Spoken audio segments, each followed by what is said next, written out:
There's nothing like snook hook sets at dawn or catching a tarpon in the moonlight.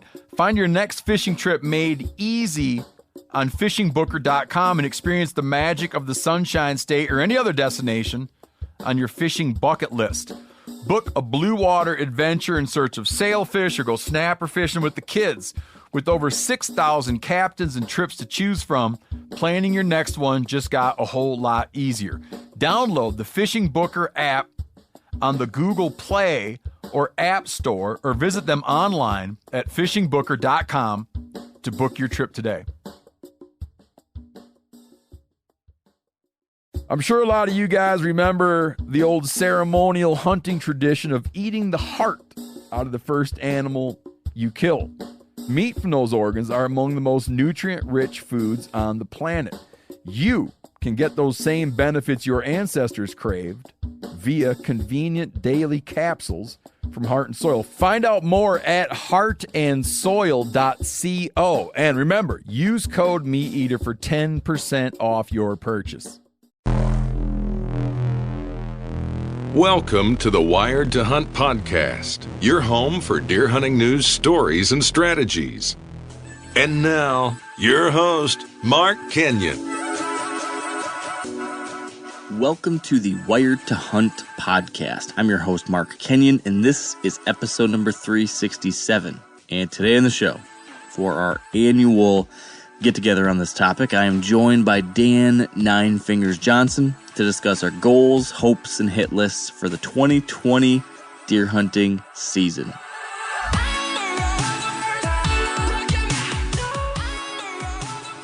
All right, welcome back to the Wired to Hunt podcast, brought to you by Onyx.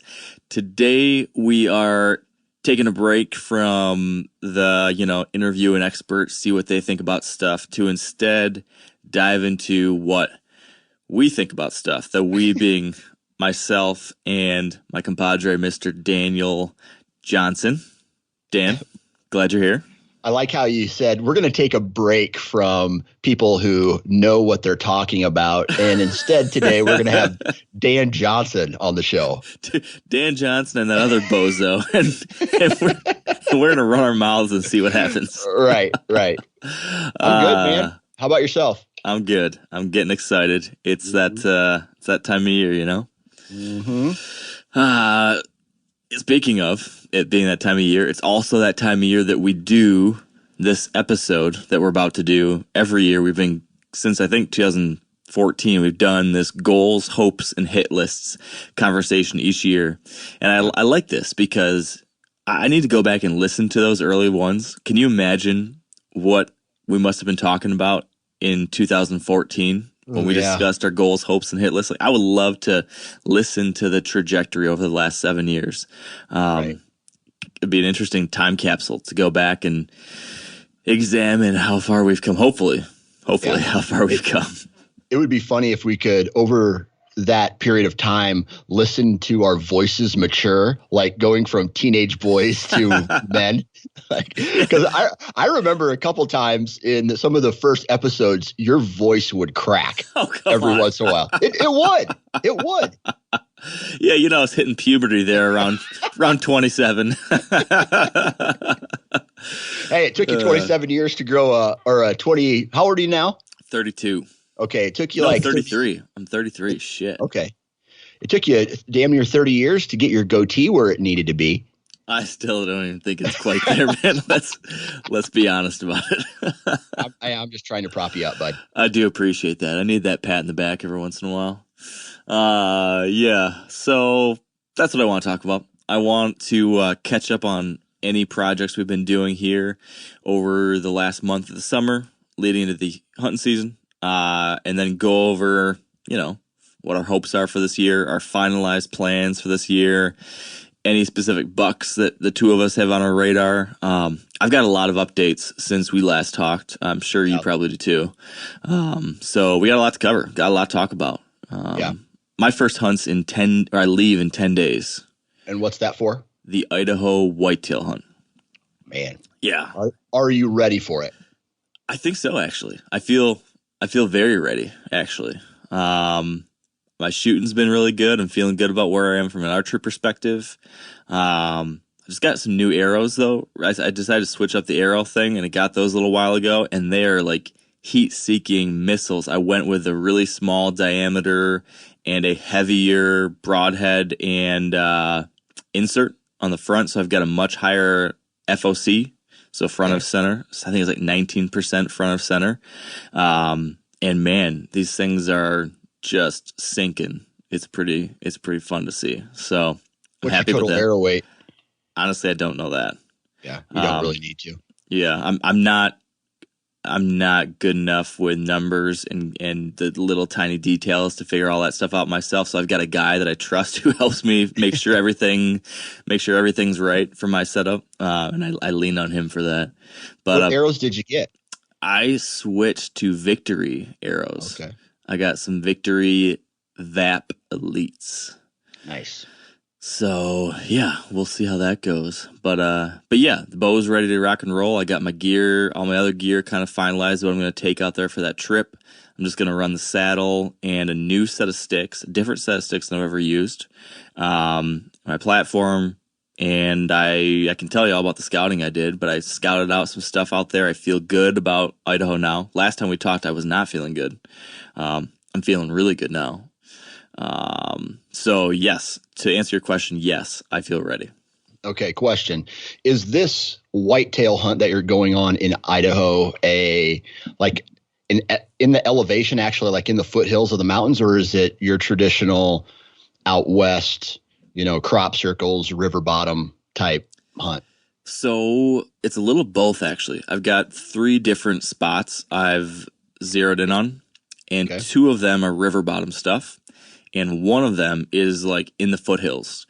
So it's actually like in, you might have saw the pictures I posted of a mountain lion and a bear on trail camera by one of these spots. That's the one that's like in the mountains. So there's everything. There's wolves, bears, lions, the whole 9 yards cruising through that spot. And actually some pretty decent bucks. So that is one location. And then there's 2 locations in the river bottom, and I just have the trail camera pictures as far as intel for the mountain spot. The river bottom spot, I was able to glass some crop fields adjacent to the public one night and spotted several nice bucks. Probably a couple in like that 110s to 120s, and then one that was definitely in like the 130s, like a definitely mature buck. And then I moved to another location and glassed from a longer distance, and you couldn't see these deer as well, but could see like a huge frame deer. When I say huge, I mean like a definitely mature, 140 plus type buck. Oh, nice. And then several other more of those like 120, 130 type of caliber kind of thing. So long story short, anything like that would be awesome for a hunt along those lines. Public land out there, first time. So I'm feeling good about that. Are the numbers good, similar to Montana? I feel like lower numbers than I've seen in those Montana spots. Definitely lower numbers, but decent for the river bottom stuff. At least the river bottom area seems to be like a little bit higher numbers. The mountain whitetail stuff, I think it's lower numbers, and it's gonna be much more difficult, I think, to pattern those deer because there's no crop fields, there's no, easy food source. It's like big timber. There's a creek and like a canyon that runs through this chunk of woods where I can hunt, and or where I'm looking to hunt. I can hunt a whole lot of area, but where I found some whitetails, and they're moving through here for sure. But it's going to be a situation where they're just feeding on plants and random leaves and trees and things along the creek, and then some up on these ridges and these meadows. There's no alfalfa field to key in on, is what I'm trying to say. Yeah.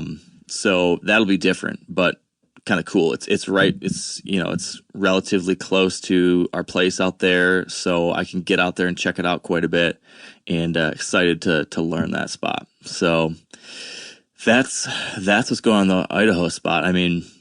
What, as far as number of states that you've actually hunted whitetails in now, what does Idaho make? That's a good question. Okay, I've hunted Michigan, Ohio, Illinois, Indiana, Minnesota, Pennsylvania, North Dakota, Montana, Idaho, Nebraska, Iowa. I feel like I'm missing something here. Missouri? Did you ever hunt Missouri? No, I don't think I've hunted Missouri. Or did I? Okay. I don't remember. I don't think I've hunted Missouri. I'm missing something here, but it's like 12 states, dude. yeah, that's pretty good. Yeah. So yeah, a pretty decent swath of whitetail country. So yeah, man, I'm excited to get out there. It'll be new adventure, and I like those things. So yeah, absolutely. What now? When is your first trip? I can't remember.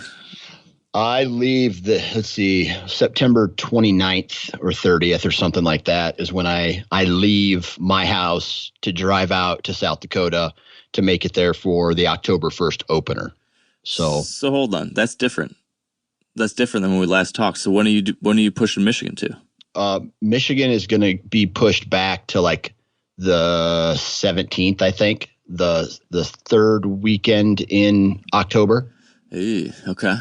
Yeah, it's the only way I could do it, man. The guy there could be a possible change, but the guy that I am going to go with, he lives in New York, and New York has some crazy strict rules about leaving the state and then coming back for it. Right. So if he leaves and then comes back and gets checked, then he may have to quarantine for 14 more days using 14 more days of PTO. And you know what I mean? Like, no one wants to do that. Yeah, that's brutal. So we're gonna play it by ear. We're gonna see what happens, basically shoot from the hip. If things change and I go to South Dakota by myself, I'll probably come to Michigan for the opener, or like the 3rd, 4th, and 5th or something like that, and then come back for a couple days and then go to South Dakota. So it's still up in the air, really. Okay. Well, I've got that first week planning on being around for you, but I will be gone for a chunk in mid-October, but we'll hopefully be back by the 17th or 18th or somewhere in that ballpark. Is your wife going to be home? I'm not telling you that. No, that came out a little wrong, but it came out kind of right too. Wow, man. Yes. I just make sure that if I'm going to trespass on your property, there's no one going to be at the house. Yeah. You got cell cams too, right? I got cell cams. I've got people that are going to be watching the house. People will watch all my hunting spots. There's no way that you're going to be slipping in there and killing Tran.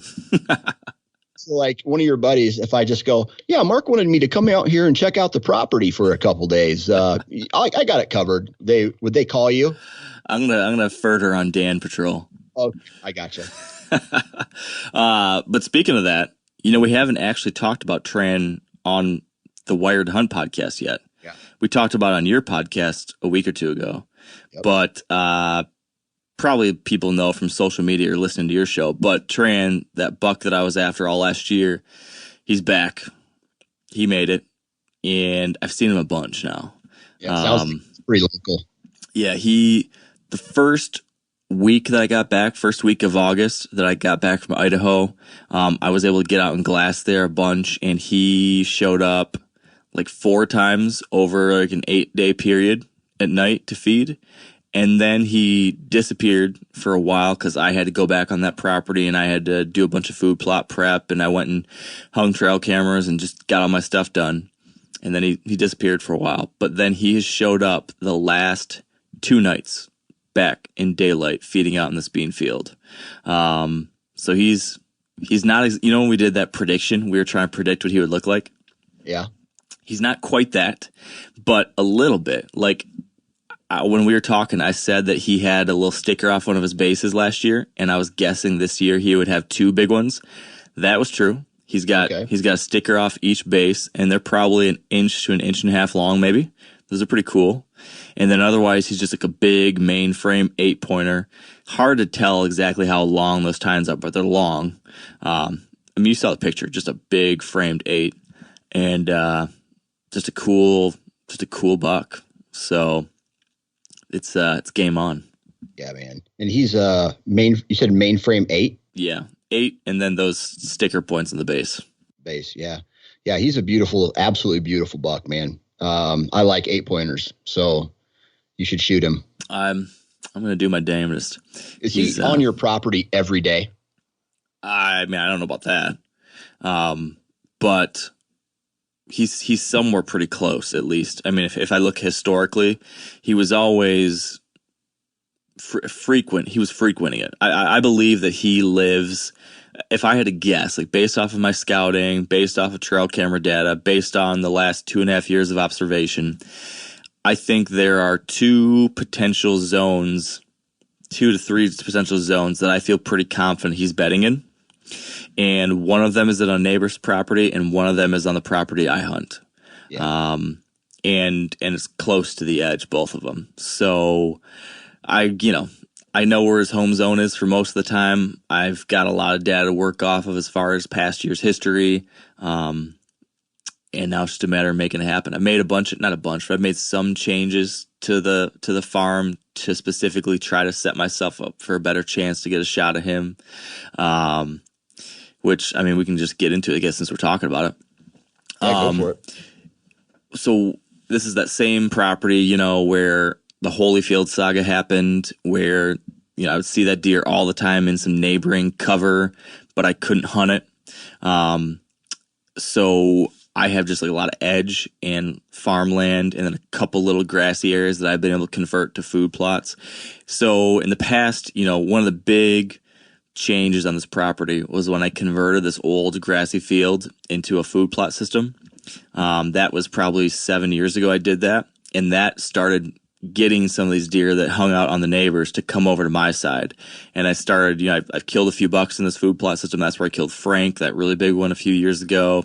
I killed a buck on opening day out here. I've killed a lot of does. So it's become like a really good spot that in the past didn't do anything for me. But I have found that while I have had a few encounters, and usually like opening day or the first couple days of the season, you'll get a big boy in there. The big ones, the mature bucks, more often than not, don't end up coming out there. Or if they do, it's quick or it's out of range. And I was just trying to sit and think, what can I do to just make this a little bit more enticing or a little bit better so that if a deer does come through here and I'm hunting it, I guarantee to get that shot. So I made 2 changes. Number 1, this whole little system of food plots, it's only about a 2-acre area, so it's relatively small, but it's circled on one side by this food plot screen of sorghum and Egyptian wheat that I plant every year. So I've got that. But what I used to do was just kind of plant that whole area into food plots. And now each year since, I've started adding more and more cover on the inside to try to make it smaller openings so that deer will feel more comfortable coming out there in daylight. I don't want them to have to feel like they're going from this really great thick brushy cover into a wide open field and not feel comfortable doing that. So I've continued to let more and more cover grow back in this chunk and then create kind of narrower, strategically designed food plots. So I went from this food plot, I could sit in my tree stand and it would be 60 yards to the edge of it. And I would see lots of bucks that would walk that edge and they'd be out of range. I shifted the plot design this year to make sure the farthest range from me would be 40 yards away. So I moved that outside edge in closer. So if they come out into that area, they've got to be within range. I've added a couple of cover corridors. So basically I've broken up the food plot into almost a 4-leaf clover with big chunk of grass and brush that I've left in between each one of those leaves of the clover. So now instead of it seeming like a 2-acre field, it seems like 4, quarter to third acre little curvy winding openings. Okay. So again, hoping this is like almost like a maze that deer come into and they're never feeling like they're very far from cover. They can't see very far, so they need to move through it to look for other deer. Imagine a buck coming through here, and instead of walking downwind or stepping into it and just looking at the whole field, now he's got to move around. So I did that. And then the second thing I did was I took Steve Bartilla's advice he gave me a few weeks ago and added a bunch of licking branches into the food plot system. So in the past, I know you've heard me talk about these like fake scrape trees that I'll put like one of these things right in the middle of the food plot.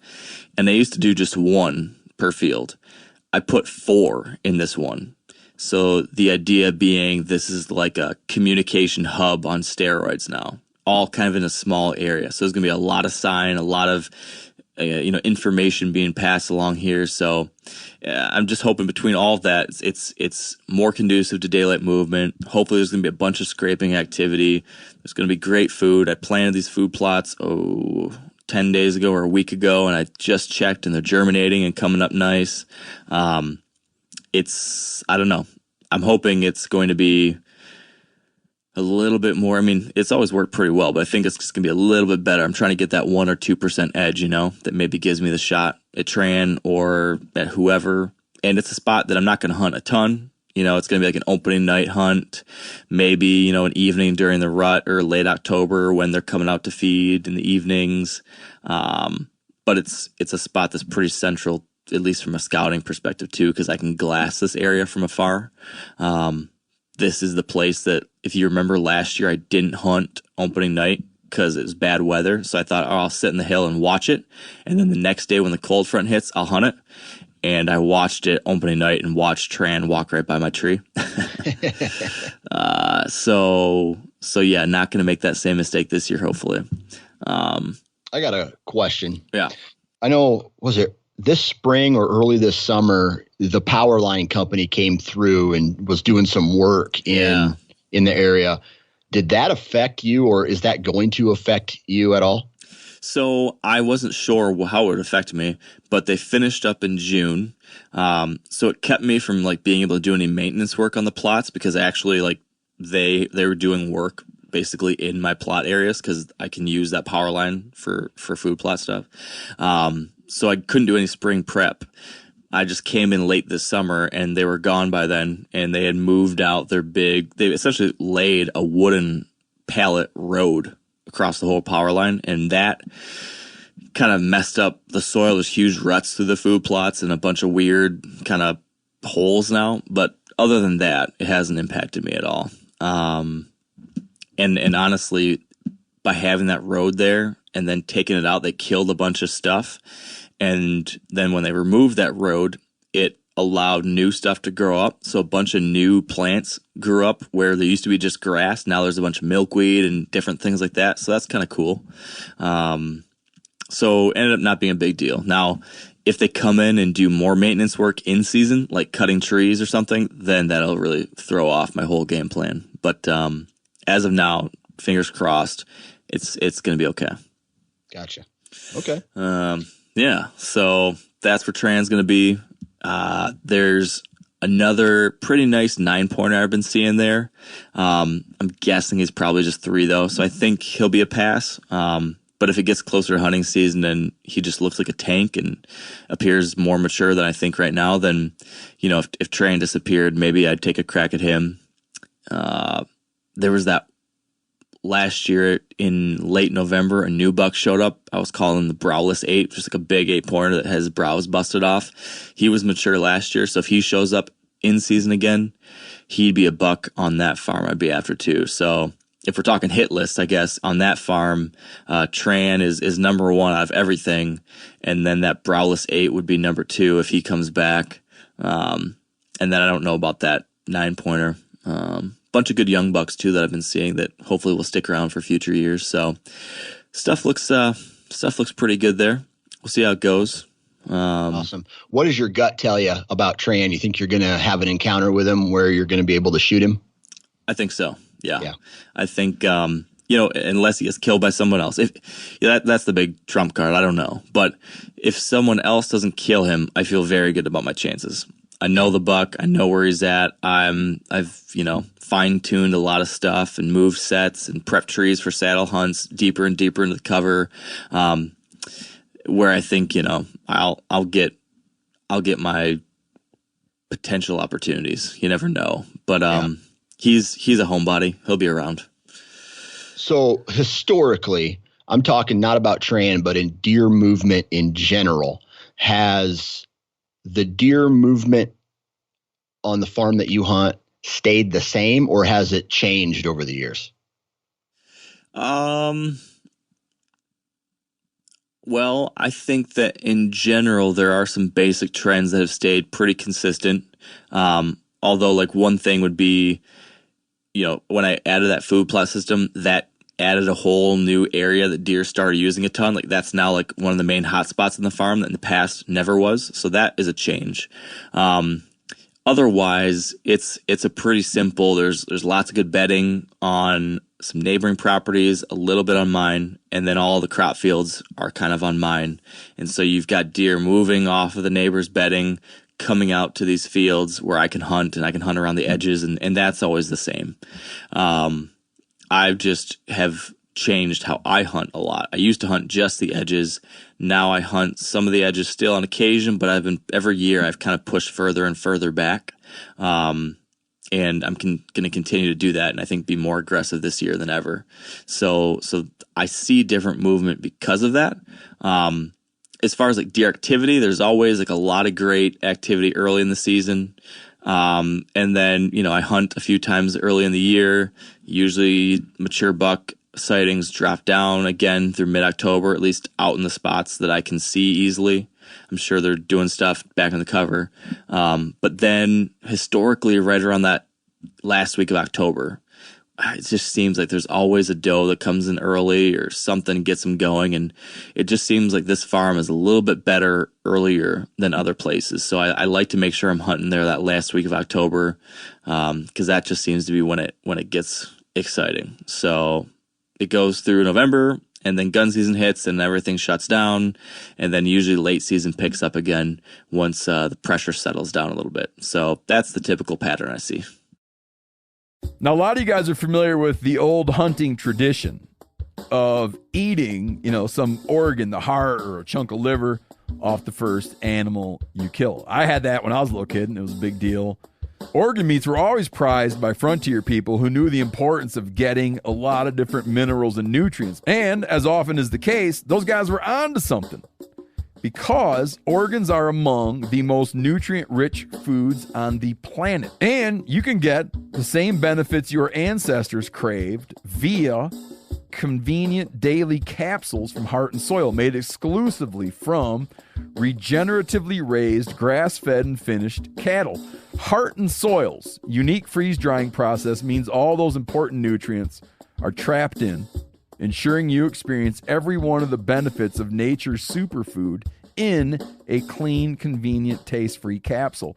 Find out more at heartandsoil.co.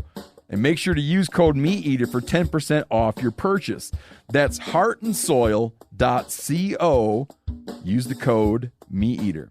We've all seen plenty of gadgets and fads come and go, but here's one product that stood the test of time: Seafoam Motor Treatment. Lots of hunters and anglers know that Seafoam helps engines run better and last longer. And it's really simple. When you pour it into your gas tank, Seafoam cleans harmful fuel deposits that cause engine problems. I'm talking common stuff like hard starts, rough engine performance, or lost fuel economy. Seafoam is an easy way to prevent or overcome these problems. Just pour a can in your gas tank and let it do its job.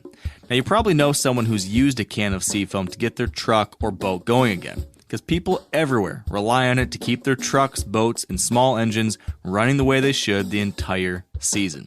So, help your engine run better and last longer. Pick up a can of Seafoam today at your local auto parts store, or visit seafoamworks.com to learn more. Sometimes your gut can tell you a lot, man. And I think you've been hunting this farm for how many years now? This might be my 10th year, 9 years, 10 years, something like that. So you got it. For the most part, I would say you got it figured out. I know the basics at least. Now it's just like trying to figure out what each individual buck does, but I definitely know the basics. But it's I like to bounce around a lot of different states. I like that new adventure, but for some reason, this place continues to be a fun challenge because I'm still finding ways to tweak, or I'm still doing different things, or I'm still trying new things. It's remained interesting for me, which has been cool. And I think a big part of that has been I've been lucky to have bucks make it year after year, so I get to learn a specific buck, and that just, as you know, gets me excited. Yeah, and then. Let's see. I'm thinking about the main farm that I hunt. This will be the 13th season I've hunted it. Wow. And I've gotten somewhat of it figured out, but it just becomes just like any farm, really. You can have it figured out, but it's a matter of that deer has to walk by your stand while you're in it all at one time. Yeah, always easier said than done, right? Yep, absolutely. So let's talk about that farm then a little bit. What's anything new that you've scouted out there, figured out, or basically going in with your mobile hunting strategy as usual and just going to pick it up once the season starts? Yeah, I mean, that's typically what I do anyway. Man, as far as prepping for the season, I just feel I'm way behind. I've only checked trail cameras one time this entire summer so far. I'm going to try to sneak out today and maybe take my boy with me and go do it. I got a wedding down there anyway, so I'm going to try to, I don't know, try to get out and maybe at least check them. But the shift, the trail camera shift that we always talk about, I don't think I'm going to be able to get to it until closer to October now, just because of the schedule. With work and that storm that came through Eastern Iowa, we're just way behind. I'm just way behind on work. So it's hard to say, okay, I'm going to go out and check trail cameras, or I'm going to spend a day to go do this when I know I got a shit ton of work to do at home and catch everything up. But other than that, man, it's just, I'm behind shooting my bow. I'm behind with work. I'm behind, I don't know. Those are all excuses, by the way, which nobody wants to hear excuses, but that's a fact. I'm a little behind, but as far as that farm is concerned, I'm going to try to get some trail cameras out in some places to start catching. But the good thing is I know where the good funnels are. I know where the pinch points are. I know where the deer movement is for the most part. And knowing that allows me to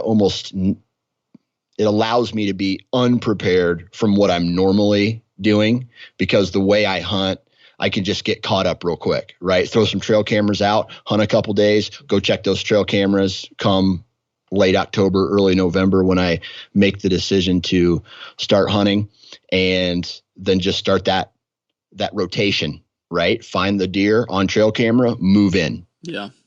And make those minor adjustments until you connect with one. Did you get to listen to that whole conversation I had with Andre the other day? Yeah, I did. Not the whole. I don't know if I listened to the last 15 minutes of it, but I tried. So I'm curious, based off of the stuff he was talking about, do you see any of his, he's got kind of a similar approach to you, except for instead of trail cameras, he's using just sign he sees in the ground and moving based off that. Do you foresee adjusting anything based on some of the things he was saying? Is that anything that might influence what you do there? There's one thing that he said that I kind of like, and that is you'll never spook a deer out of his core area. He'll run away and then he'll come back, or he'll go hide somewhere, or he'll backdoor you, or maybe just go nocturnal for a couple of days, but he's not going to just leave and go 5 miles down the road. Yeah. Right. So that is something that I've always kind of thought anyway, but I think it's hard to be more aggressive than what I already am, other than with time of year. Right. I mean, go into the bedding area October 10th or something like that. Right. Which I won't be just because of time constraints. But if I could, maybe I just start hunting and making those more aggressive moves earlier in the season to try to find where they're at. And for me, it's hard because in certain states, and I hope I don't come off arrogant when I say this, but when you have 5 deer that are 4 or older on your property, you don't know which one of those deer is making that sign, right? You can try to, you can guess or whatever, but the only real way is with trail cameras and with like in-person encounters. Right. So yeah, it's, and what I found is, I guess you want to say is my bread and butter, is to go in and just start the rotation. Just get in the timber, go to those historically good places first, and then start crossing parts off the farm. Now, here's what I will tell you. If Gnarly Charlie shows up, I get to cut off half the farm, because historically he doesn't go through. He went through the main pinch point one time last year, and that was it. But other than that, I get to chop that farm in half and just focus on more. So how big would that chunk be? The focus area? The focus area would be like 400 acres. Okay. So, I mean, it's still a lot to think about. Yeah. That's a lot to process. I mean, I can spend my whole year drumming my brain trying to figure out how to hunt 80 acres, let alone 400. Man. But you have to remember, not every acre in that 400 acres is really good for tree stands. I mean, some of it's wide open timber. Some of it is like the bottoms, the creek bottom. Some of it is wide open ag field. So you take your knowledge of the past years, and mine's being 13 years, and you're able to see where the deer are moving, what ridges they prefer, and you just use that information to put yourself in the best possible position. Yeah. So Gnarly Charlie's your number one buck for sure, right? If he's there? If he's there. Hopefully this weekend I get to come out and check some more trail cameras and confirm it. But yeah, I mean, if he's back, he's number one. But there's also a mammoth 8-pointer out there who, now I think I told you this in a previous episode, that the first card pull I have, other than like this 160 class 10, which is a absolutely great deer, and if he come by, I'd probably shoot him. But there are 3 other deer that made them, so a total of 5 deer, I would say, that have made themselves known last year. And if last year is the same as this year and all these deer show back up, it could be a really good year as far as putting the pieces of the puzzle together using the data that I collected last year. So, let's just assume they made it. Yeah. What would be the other deer that you'd be looking at? So if Gnarly Charlie's back, he's number one. What would be the next buck you'd be the most excited about? Yeah. So there's this 10-pointer, and he's a Larry Zach drawing of a 10-pointer. And yeah. I don't mean like he's not a 200-inch 10-pointer, but he is that 170-inch typical 10, beautiful Iowa whitetail. And he'll probably be a 5-year-old this year. And he was 170-ish last year.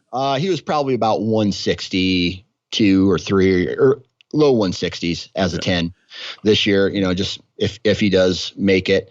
Another one is an absolutely giant 8-pointer, well past his years. He's just this cage, another perfect frame with a split G2 on one side.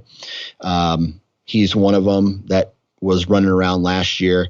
And then what was the other one? Probably another 160 class 9-pointer that had a big, so he's 10 total points, but he was a mainframe 9 with a split G2 on the 4-point side.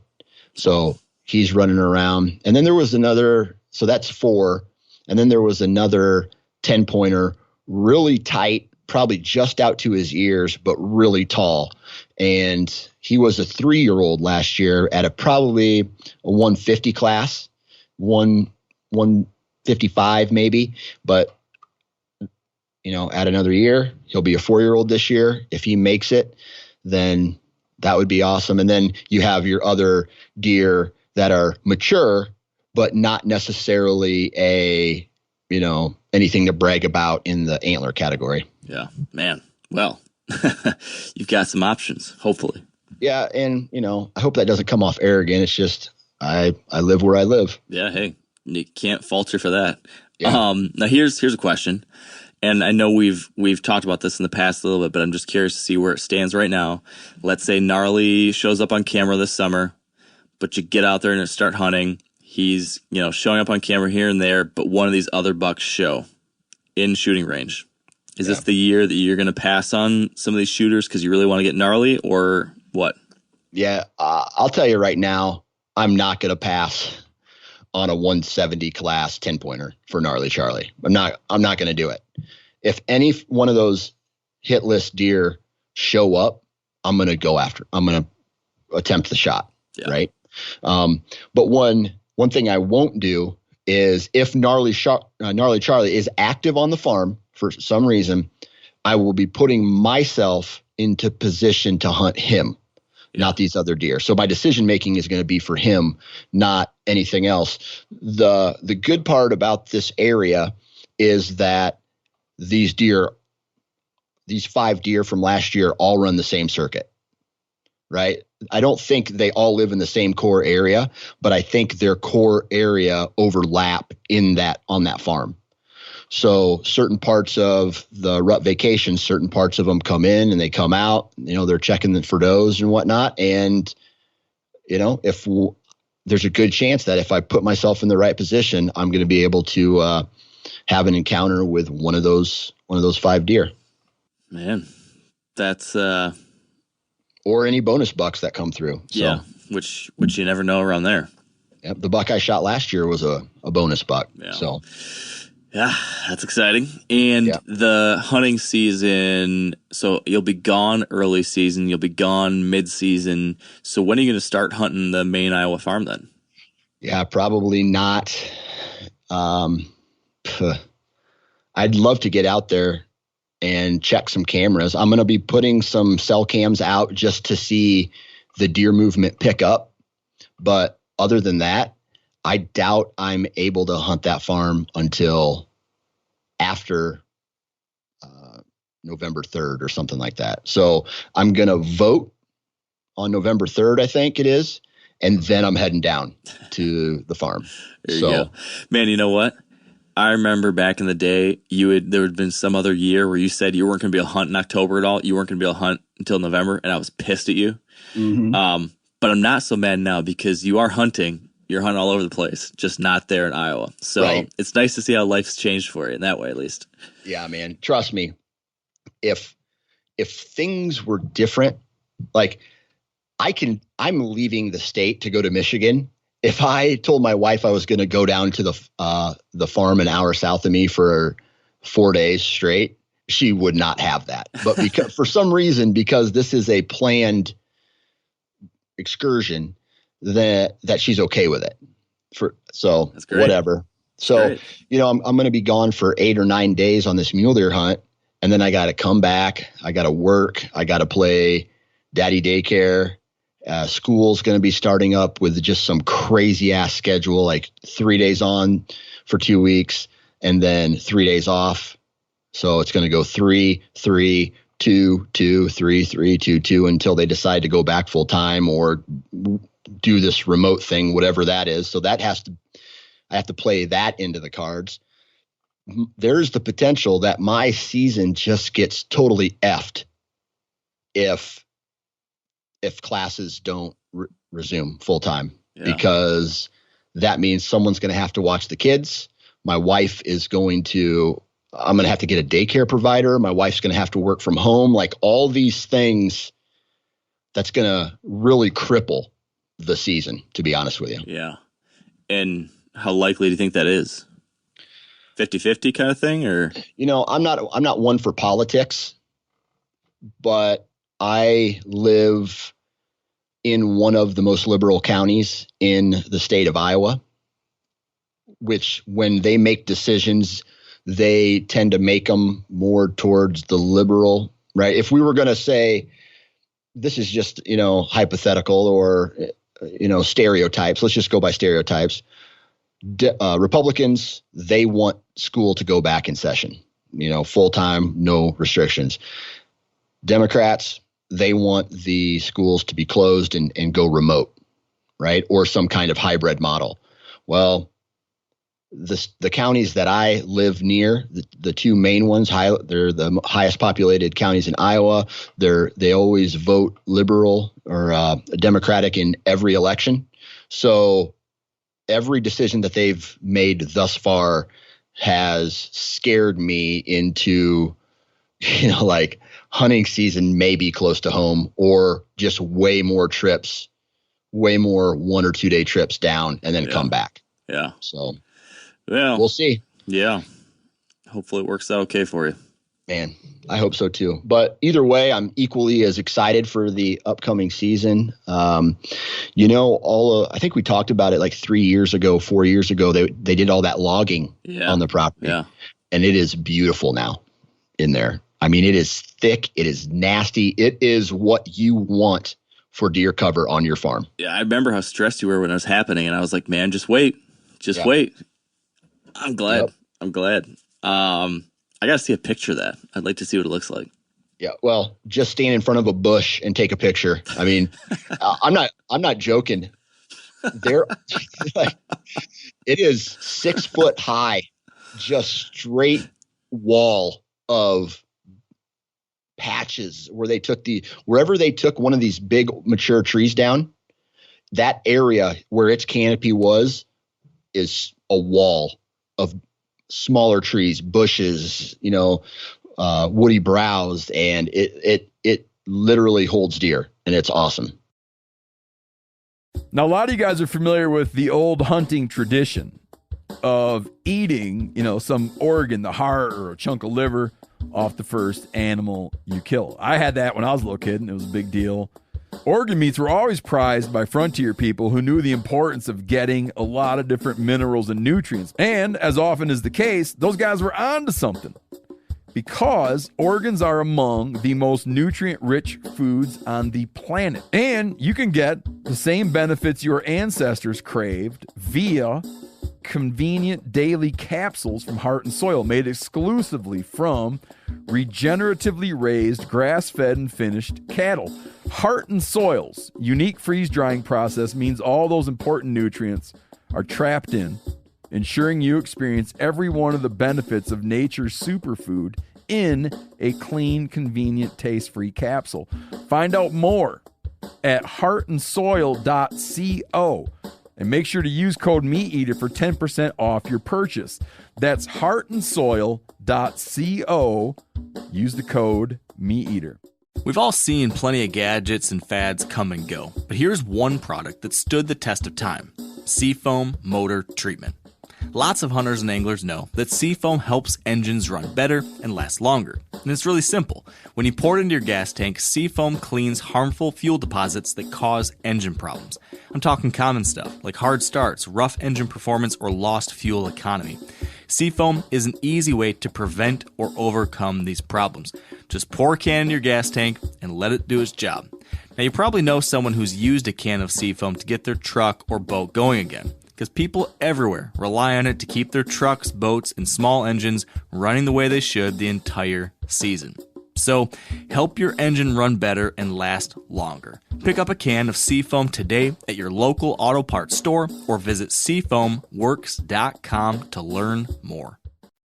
Now, speaking of what you were just saying a second ago, the Michigan trip, your travels. Let's circle back on that a little bit. We talked this spring about your game plan. Has anything changed in your mind? Have you done any more e-scouting or anything like that since we talked last time about it? Where's your head at on all that? Yeah, man. Along with the e-scouting, some people giving me tips on where I should hunt, some near you, some about 45 minutes north of you. I even had one guy come up and he's like, dude, you need to come to northern Michigan in one of these antler restriction counties. I'm telling you, it would be worth your trip up there. So I've gotten a lot of I've gotten a lot of advice from people, everything from you're wasting your time, you'll never see a deer to, to don't sleep on Michigan. If you do everything right, you'll get a crack at it like a 128 pointer or something like that. So, I'm just excited to do. I was talking to my buddy Bob Polanic, and I was like, I'm just excited to do something different. This will be the first ever trip that, well, other than the combination mule deer, whitetail hunt I did in Nebraska, this will be the first whitetail focused trip I've ever taken out of state. Yeah, I know. So I'm just excited to do something different, excited to see new terrain, excited to, I don't know, just excited for everything. And as far as what I'm looking for in a buck, he used to give me shit for that comment. If it makes me go, yep, I'm going to shoot it. Well, this is going to be I'm going to say it's going to be a 100% mood focused decision. Yeah. Like, what's my mood that day? Does that, here's a fork horn. I'm going to be able to take meat home. Why not? You know what I mean? That's the Michigan 22 pointer right there. Go for it, man. Yeah. Like you're saying, and I know we talked about this before, but you definitely could get into them and you could see some nice bucks. I wouldn't be shocked if you could shoot a 125-inch buck. At the same time, I wouldn't be shocked if you just saw 1.5-year-olds and does and not a single good buck. It could be, and there are big bucks too. I mean, you certainly are. So you never know. You could shoot a slammer. But it'll be interesting to see, like Bob and I, we go from Michigan and hunt Iowa. You're going to go from Iowa and hunt Michigan. I don't know a single person who's ever gone the reverse order. You're the first person I know who lives in Iowa that travels out of state to hunt Michigan. And I'm glad I can take a little credit for that. For peer pressure. I'll tell you this, as just a fan of bow hunting in general, right? That time of year, let's just say I strike out on that first 3-day hunt. And for some reason I'm lucky and I tag out early in Iowa. There's nothing stopping me from getting back in my truck and going back to Michigan and potentially hunting some of the rut up there. Yeah, do it. I mean, I'll tell you what, whatever size buck you kill, if you kill a buck here in Michigan, that one's going to be pretty sweet. You're going to feel really good about it. I can tell you that. I don't care what I shoot. If I shoot a buck in Michigan, I'm going to get it Euro mounted and I'm going to put it, I don't care what size it is. I'm going to get it Euro mounted and I'm going to put it in my office. I like it. I'm excited. I'm excited for that one. So no specific goal except for you want to fill a tag of, something. It's new experience. And if I can leave with a full cooler, man, that's a win. If you ask me. Yeah, I'd have to agree. Well, good. I'm looking forward to that one. No restrictions as of right now, right? Yeah, no restrictions. Over the counter tag, I can just show up and buy. Yep. Buy my. Yep.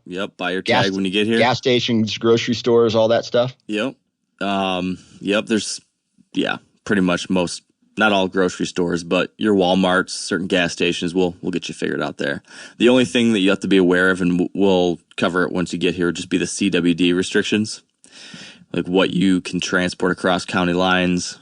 If you want to bring it home, you'd have to have the skull completely skinned and cleaned out. You could bring like the antlers and skull plate back and boned out meat, but you're not supposed to take that stuff across county lines throughout the state.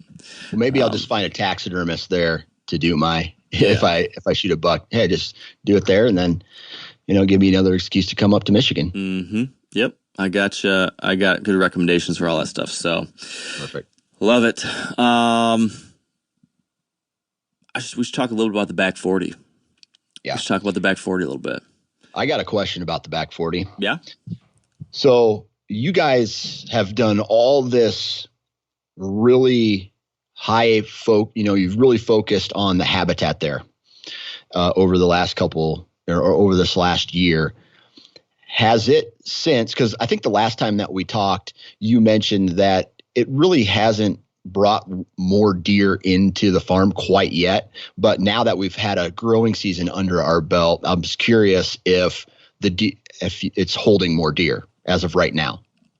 Yeah, and I think the answer is yes. I think definitely I saw two things.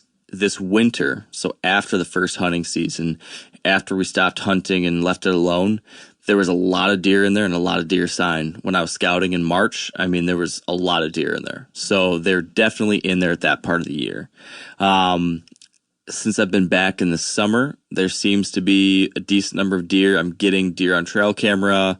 I bumped a pretty decent buck the other day when I went in there to do some work, like a nice 5-point sight on his right side and like a weird funky fork dagger thing on his left.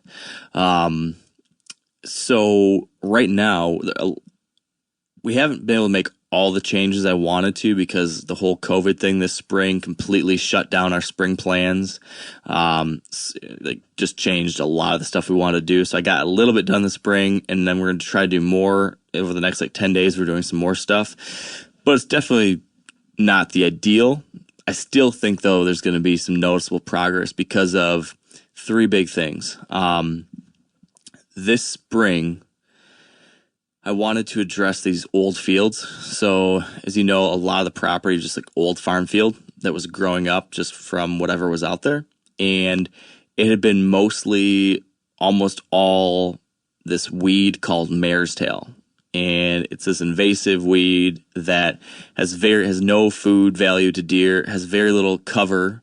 The leaves drop early, then you're just left with kind of like bean stalks. So like once the leaves came down in October, it was basically like a bean field, with no beans. And a lot of deer didn't want to travel across that. Deer weren't bedding in that. Deer weren't feeding in that. I wanted to try to change that. So this spring, my plan was to plant switchgrass across a lot of these areas. So I frost seeded switchgrass, which basically means I broadcast switchgrass seed over the ground early in the spring when it was still freezing and thawing, and then it just takes in the seed. And then I sprayed this pre-emergent herbicide that would kill the mare's tail and that stuff and, reduce the competition for the switchgrass to come back in. So I did that. And then I also planted a variety of little lines and coves and visual barriers of that switchgrass sorghum stuff that I talked about earlier. I did that across different places across the farm to create just more structure out there in these fields. And when I came back from Idaho and went to go check it out just recently, what I saw was a couple things. Number one, those screening areas came in mostly very good. I tried it last year. They pretty much didn't come in at all last year. This year they came in pretty dang good. So we've got like a lot of these kind of like corn patches scattered throughout, or walls of corn scattered throughout. It's not corn, but it looks like it. So right there, it went from these like being 10-acre open fields to now not feeling like 10-acre open fields just with that. Secondly, by spraying this spring, I essentially eliminated almost all of the mare's tail. And what replaced it was some of that switchgrass, but switchgrass is notoriously slow to grow. And I remember I talked to it, seems to be like you'll get some the first year, but you'll get a lot more the second. So there's some switchgrass in there, but it's definitely not full of it. But a bunch of other stuff came in once the mare's tail competition wasn't there. I've got a bunch of different kinds of grasses. I've got a bunch of different forbs, a bunch of goldenrod, a bunch of shrubby stuff. I mean, it's just diverse, all sorts of different plant types out here. Lots of tall, thick cover in all these fields now, where last year that wasn't the case. So the fields are a lot better. So I think that almost doubles the amount of cover we have on the farm compared to what it was last year. And then last, I am about quadrupling the amount of food that we're planting. So last year I probably got just over an acre of food plots in, and they didn't even come in that well. This year I'm closer to almost 4 acres of food plots that I'm planting. Just because I did not see the deer activity. The deer were not hitting our food plots hard. They're moving off to these bigger food sources on neighboring properties. So So this year, like I said, significantly increasing that. I've got a better understanding of how to plant with a no-till drill. I'm planning another one of these blends, but I feel good about this one.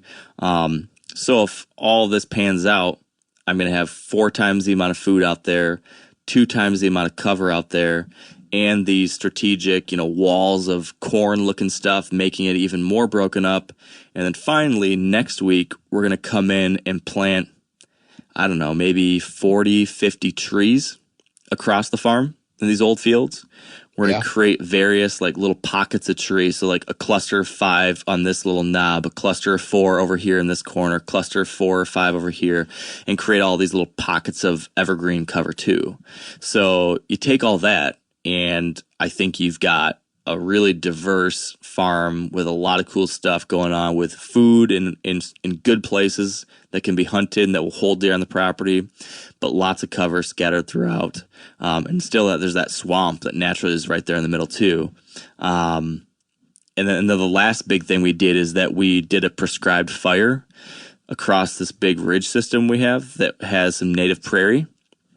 I removed a bunch of this invasive tree, essentially called buckthorn, and then another bush called autumn olive. Removed a lot of that, and then we came in and burned this prairie area on the ridge, and now it's come in just flush full of stuff. So you've got a 3-acre ridge that has got 9-foot tall prairie grass in there and cedar trees, and then that's right next to a swamp, which is next to these overgrown fields with 4 acres of food plots tucked inside of all that. I mean, I don't know. That sounds like a whitetail and wildlife mecca to me.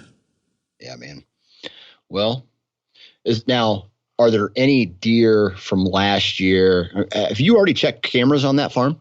So I've only checked. I've got one cell camera that I've been getting pictures on, but all the rest I have not checked. But yes, you're wondering about bucks? Yeah. So there is a big 10-pointer that I was getting pictures of all the way to the end. Not big, but there was a 3-year-old 10-pointer that was still showing up on camera to the end of last season. He was just a nice, solid, kind of tight and tall 10-pointer last year. And I haven't heard of anyone killing that deer. He was showing up pretty much almost to the very end of the season. I think I got pictures, so I feel good that he probably made it. And if he did, he'll be a really nice buck. So I'm really hoping that buck shows up.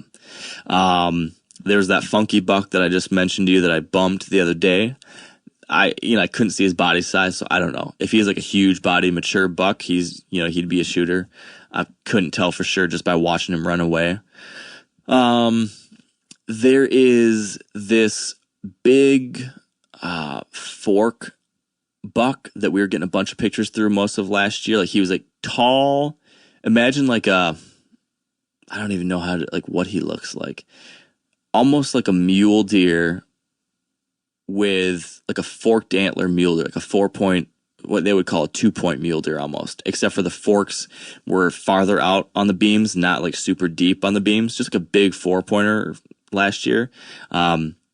If he is back this year, he would be a really cool deer, and I think he might be. And there was a nice 6-pointer that showed up on trail camera on the cell cam the other day that I don't think would be a shooter for me, but he'd be a shooter buck for my dad, who's going to come and hunt again. Okay. I brought him out there to hunt last November for a couple days, and it didn't work out, but I'm going to have him back to hunt for 5 days, right around that time period of early October when you were going to be here. He's going to come in on the 5th and hunt for 4 or 5 days during that period, and I'm really hoping to get him a crack at something. So that buck, or any nice 2-year-old, would be the biggest buck he's ever shot. So that would be super cool. Everything else that I know of last year, there's this really big 8-pointer got pictures of last year. I heard from a neighbor that someone shot him and never found him, so he might be dead. The funky sided, there's a funky 9. Someone sent me a picture of him getting shot by someone, and then I killed the white 8. So basically everything we got pictures of last year was knocked off through hunting season. So yeah, I don't know. I will hopefully know in another week or two when I do check it. But I'm much more hopeful this year. I really think if if we get rain and the food plot's coming okay, I think we've got some cool stuff in there that should make it promising. So it's another one of the situations like it was last year a little bit where it's not just me hunting it. So I'm not going to be able hunting it quite the way I would normally do it. That first time we go in there, it'll be mostly just trying to get my dad a buck for that first hunt. And then I don't think I'll be going back to hunt it again until we start filming in the second week of November. And at that point, a couple other people are going to be joining me out there and be trying to get them a deer. So, it's a little bit less about me killing a deer out there and more about sharing it with other people and learning some stuff and seeing how the property grows and changes. And so I think my goals out there for the back 40 would just be for it to be a much better experience for people. Last year when we went out there and hunted, it was a lot of slow hunts. We killed one guest hunter, killed a doe, and I did kill a buck, but it was like that was like the one flash of greatness that one day. I would love it if this is a place where, like, if you go out there, you better have your seatbelt on because it's going to be an exciting hunt. I'm hoping that'd be nice, man. That's my goal for the back 40 this year is like, give me an exciting, fun place for people to hunt. And shoot, if there's a nice mature buck out there, that's a bonus. Yeah. Yeah, man. That's awesome. One thing I thought of real quick that has me even more excited about the farm that I hunt is crop rotation year. What do you mean? The farmer doesn't take the corn out of this 40-acre field until mid-November. And it's awesome because it creates this wall between a road and the timber that is just this travel corridor that I've kind of figured out. They come up a ridge, they cut this ridge. It's where I shot my buck in 2018, that big 9. Yep. So I'm excited to get back and start hunting that particular piece of the farm just because of the crop rotation. Now, the crop rotation on the farm near your home, does it matter as far as crop rotation, or do you see, like, if it's a corn year, there's more deer, or it's a bean year, it's more deer? Yeah, you know what? I have not seen it really influence things. Every single year, regardless, there's something. What is nice, though, is that I like it when whatever's on that farm is different than the neighboring farm. And that's what we have this year. So I've got a neighbor with standing corn, but on our farm, it's just beans. So at least there's a little bit of both right there. And it is kind of nice, like in that front section where that front food plot system is. What you have is basically my 2-acre, like there's a finger of timber that comes out. And then there's this food plot system tucked into the inside corner of that finger of timber. And so I've got this 2 acres of food mixed with cover and brush and all this stuff, my 4-leaf clover food plot system. And then right across the creek from that is a sliver of beans, but it really is only like, 100 yards wide. And then it hits a standing cornfield on the neighbors. So there's a bunch of stuff in small proportions, all stacked in this little corner. And that's right next to this primo bedding area. So these deer are coming in and out, and they can feed in the open bean field, but it still feels pretty secluded because that standing corn's right next to it.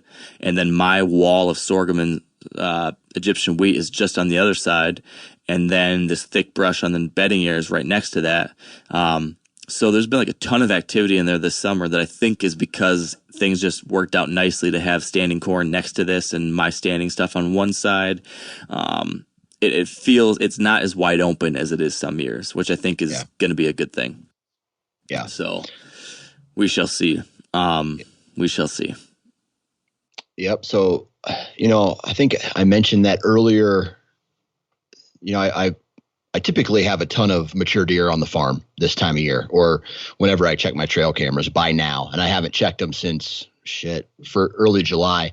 And I was a little disappointed. I had the one good deer that was on camera. That was it. But this is one of those years where I call it a bean year on the farm.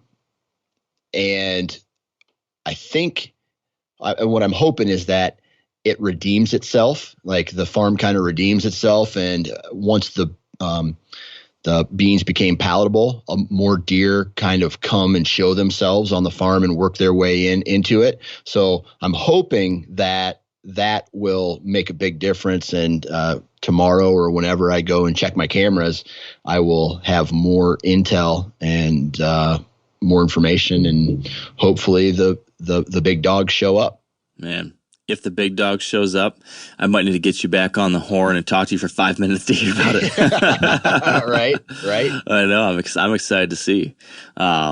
So this year is hopefully going to be the year of Gnarly Charlie for you in November, while October is going to be the year of travels for you. Yep. With South Dakota and the Michigan adventure. And for me, it's going to be Tran year 3 and hoping to see the back 40 bloom into something special this year.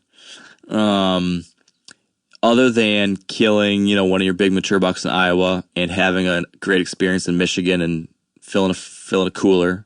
And I'm sure, well, I guess you could speak to this too. Do you have any other main goals for the season? Probably something with your South Dakota hunt, of course, but anything there worth noting? I'm just excited, man. The older I get a different vibe off bow hunting. And it's more of this weird connection than it is to, let's go slay some giants, like the old Dan Johnson and this, like I'm going to turn 40 in November. So I'm really just going, yeah, right. I'm really just going to enjoy myself, man. This hunt that I do in South Dakota is awesome. Yeah, I mean, it is one of those hunts where you backpack in, you're doing the whole backcountry thing. You get up on a knob, you glass, and there's no human structures. Like you don't see farms, you don't see antennas. You got to look real hard for them, but it's just you're in the middle of nowhere. And there's something about that. I made a Facebook or an Instagram post the other day where I don't know what I like more, the actual hunt of the hunting season or the fact of this isolation, being able to isolate yourself and just be alone in nature. And I don't know, man, I'm starting to love that equally to the chess game with some of these animals. So it's just, I just look forward to this stuff every single year. And the passion really hasn't died down. It's just changed. Yeah. And man, I'm just so geeked for, that drive, that anticipation. I mean, yesterday I cleaned my water bladders out. I got my, I got my food organized. I got my backpacks organized, some of my gear organized for the mule deer trip. I put a new sight on my bow. I got confirmation that my new arrows are coming in. So as much as I feel like I'm behind and say I'm behind, it's just a matter of, checking the boxes and putting the pieces of the puzzle together so that the 2 days before I leave for South Dakota, I know that, hey, my mobile setup is ready for Michigan. My trail cameras are out in Iowa, and I have all the gear I need for South Dakota. I am just at that point on autopilot, and I just go where the wind takes me. So tell me this. Yeah. What is one area of improvement that you are hoping to focus on in some way this year? Is there anything that you've thought about leading into this year that you want to try to do a little differently, or that you want to learn from last year or something like that? I think it's hard because you don't know what to improve on until you make those mistakes, right? So you fail, and then you learn from that failure, and you make better decisions the next time you set foot in the timber or a field, so to speak. I don't know that I've necessarily improved or gotten better at anything. One thing that I'm going to do is to just slow down and absorb, absorb that, not necessarily sit in front of a phone all day, looking at weather, looking at maps, just deciphering all that, talking about that equation that if the wind's doing this and the terrain is this, then I need to do this and all that stuff. Just like go and make my decision with every step, if that makes sense. I think so. Okay. I think not react, or I want to react, not plan, if that makes sense. I think I follow you. That's kind of in line with one of my areas of improvement is I want to take my kind of like the stuff I talked about with Andre and some other guys earlier, take my scouting to the next level, like not be so dependent just on trail cameras and what I see, and try to get my ground game up a little bit. And so I'm really trying to focus more on paying attention to tracks, trying to pay attention to what's the sign telling you, and being willing to push in and lose. This goes back to something from last week, lose the fear of failure. A lot of my hunting, especially early on, and every year I've gotten better as I've gotten more experienced, but there was always this fear of failure. It was like you hear all these people and you read all these magazines that preach, don't spook a mature buck. Don't let those bucks know you're there. You got to make sure that, they have no idea, because if they catch you once, you're done.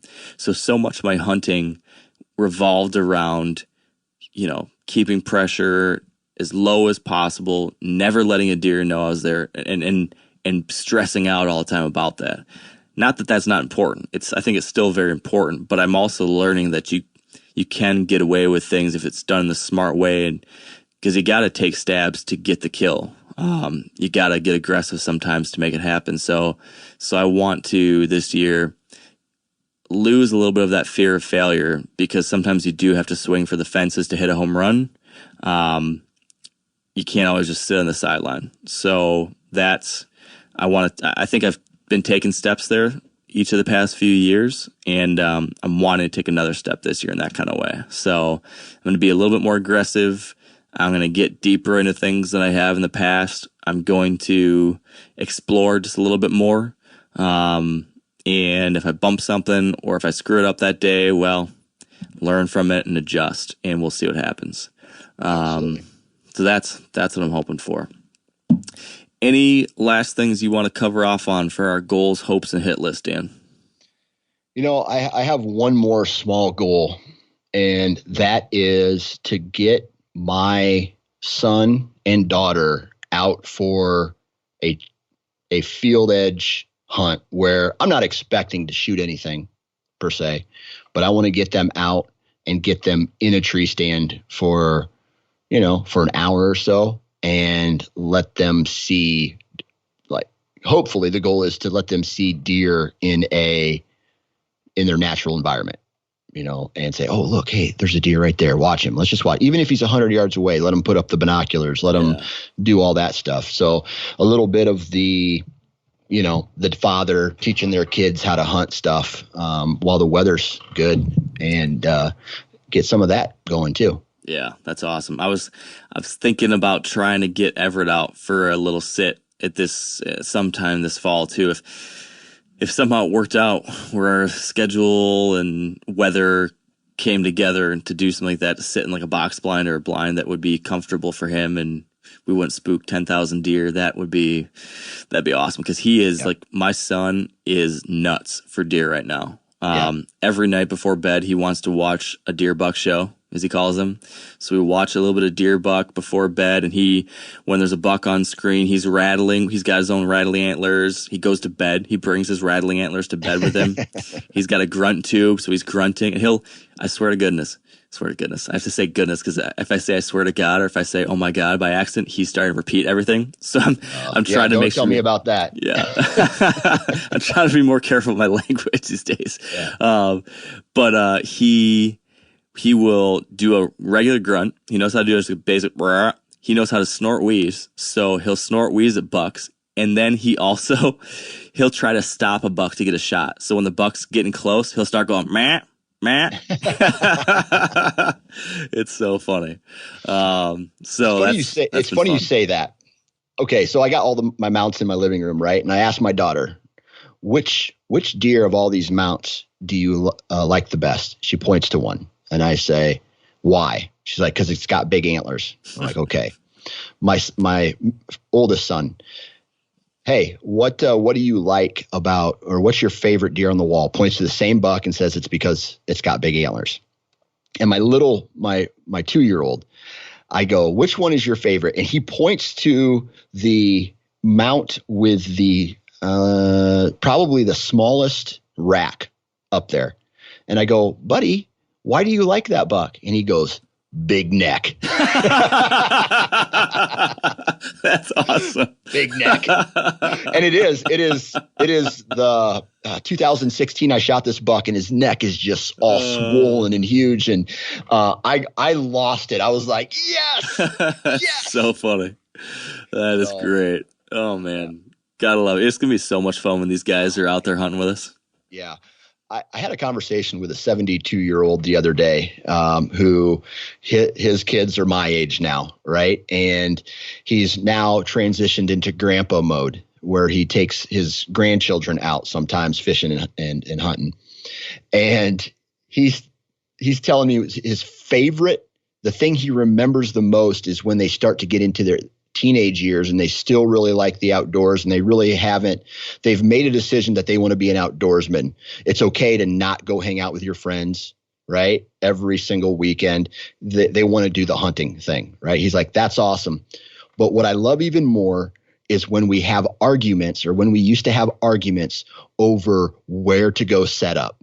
He's like, that stuck with me, and that showed me that they were just as passionate as I was about, getting into hunting, because they started forming their own opinions on how animals moved and where they should set up and all these things. And he's like, it was stressful at the time, but I look back and I absolutely loved that stress. That's awesome. That will be cool. That will be cool. Well, we got a lot to look forward to, my friend. I know. Several more years until that, though. But, man, I'll tell you this, Mark. Good luck this upcoming fall. I hope you have a blast. Thank you, sir. Same to you.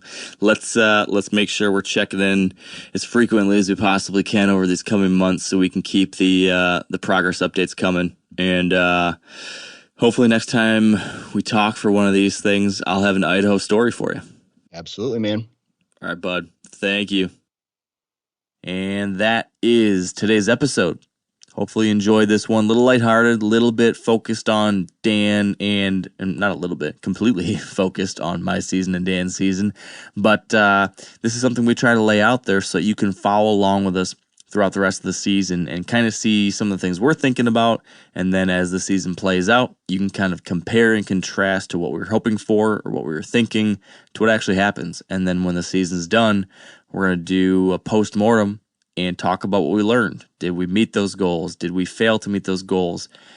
What did we learn from all of that? What kinds of mistakes did we make? There's sure to be a lot of that. So be sure to tune in, see how this thing pans out, see what stories come to life, and see if maybe Dan and I can fill a tag or two, and hopefully you as well. So thank you for listening. Thanks for joining us for this one. We will be back next week with all sorts of interesting new topics. And until then, thank you, and stay wired to hunt.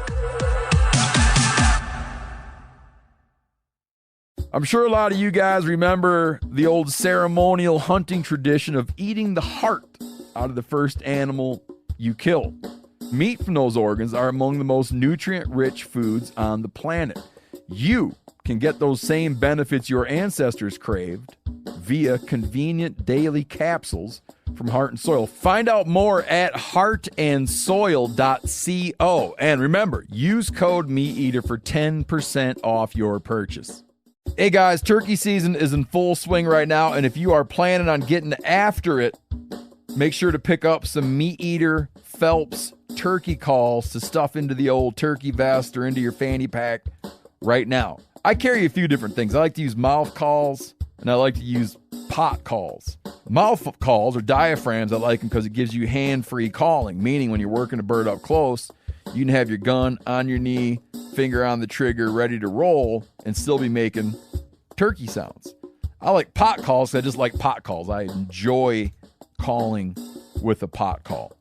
Whatever direction you go, including a box call, which I don't personally use too much, but they're fun and great, and I started out with them.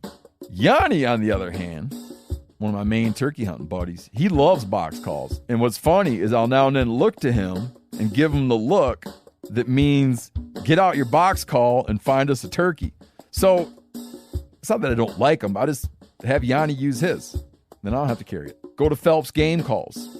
Get calls that are made in the USA and get calls that'll get them close. Find yours at phelpsgamecalls.com today.